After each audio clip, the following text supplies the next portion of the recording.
আপনাকে কে সৃষ্টি করেছেন ভাই? কি উদ্দেশ্যে? প্রথমে কি একটা বলেছে, কি উদ্দেশ্যে? আমাকে আল্লাহ পাঠিয়েছেন দুনিয়াতে নামাজ পড়তে, রোজা রাখতে, দিনের প্রচার করতে, দিনের জ্ঞান অর্জন করতে, এই তো। তা আমি একজন মেয়ের জন্য জীবন নষ্ট করে দেবো কেন? আমি তাহলে আল্লাহর কাছে কি মুখ দেখাবো আর নবীর কাছে কি মুখ দেখাবো? ওখানে গিয়ে বলবো আল্লাহ আমি আমার অমুক প্রেমিকার জন্য আশেক হয়ে একদম জীবন দিয়ে দিয়েছি, আত্মহত্যা করেছি। গেছে ভাই, যাইতে দেন। যে ব্যক্তি আপনার অবস্থানকে মূল্যায়ন করে নাই সে আপনার যোগ্য ছিল না। এখন আপনি কি করবেন? নিজের অবস্থান উন্নত করেন, আপনার পিছনে লাইন ধরে ঘুরবে। এটাই বাস্তবতা। দুনিয়া খুব খারাপ জিনিস। মানুষ মানুষের অবস্থানকে মূল্যায়ন করে, মানুষ মানুষের অবস্থানকে মূল্যায়ন করে, কিন্তু আল্লাহ রাব্বুল আলামিন আপনাকে সর্বাবস্থায় ভালোবাসেন।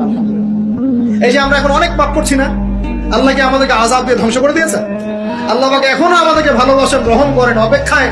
আল্লাহ পাক অপেক্ষা করছেন কখন তওবা করবে, আমি তওবা কবুল করব। এই কখন আমার বান্দা খালি একবার বলে আস্তাগফিরুল্লাহ, আল্লাহ পাক সাথে সাথে মাফ করে দিয়েছেন।